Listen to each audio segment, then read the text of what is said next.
السلام علیکم درنو لیدونکو. تمه ده تاسې ټول به روغ او جوړ اوسئ او د اختر ورځې شپې به مو په خیریت او خوشحالۍ تیر کړي اوسي. درنو لیدونکو، نن درته ښکلی داستان لرم. هیله ده تر پایه راسره وګورئ او زما چینل هم در سره سبسکرایب کړئ.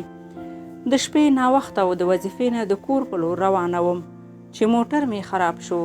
د سړک په سر پاتې شوم. د ډېرې ویرې نه مې ټول وجود یخ نیولی و.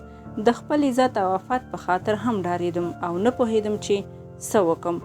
ډېره په تمه پاتې شوم. آخر مې یو موټر ته لاس ونیو. موټر هم راته ودرېدو. سړی له موټر څخه سر ښکاره کړ او په ډېرې حیا او عزت سره یې وویل: خورې، څه ستونزه ده؟ زه در سره مرسته کولی شم. کله چې سړی مې په حالت پوه شو نو زه یې خپل موټر ته پورته کړم. راته یې وویل: خورې، زه به تا هوټل ته ورسوم. ته همالته واوسه او زه به بیرته راوګرځم، موټر به دې جوړ کړم. له هغه ځایه یې بوتلم. ډېره ستړی او وږې تږې وم.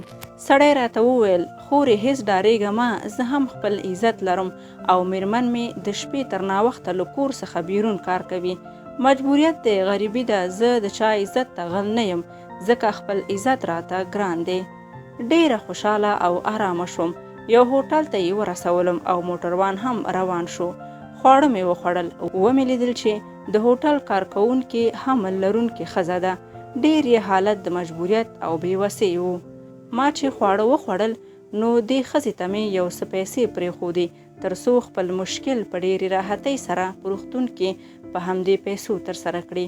په دې وخت کې هماغه موټروان راغلو او زما موټر یې راته جوړ راوړ. خو کله یې چې د هوټل کارکوونکي ولیده نو ورته یې وویل: زما خوږې میرمنې، راځه چې نور کور ته ځو، ناوخته دی.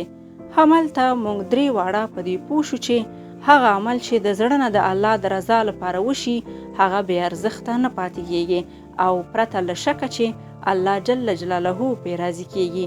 نو راځئ چې هر عمل مو خاص د الله د رضا لپاره او د ریا څخه خالي وکړو.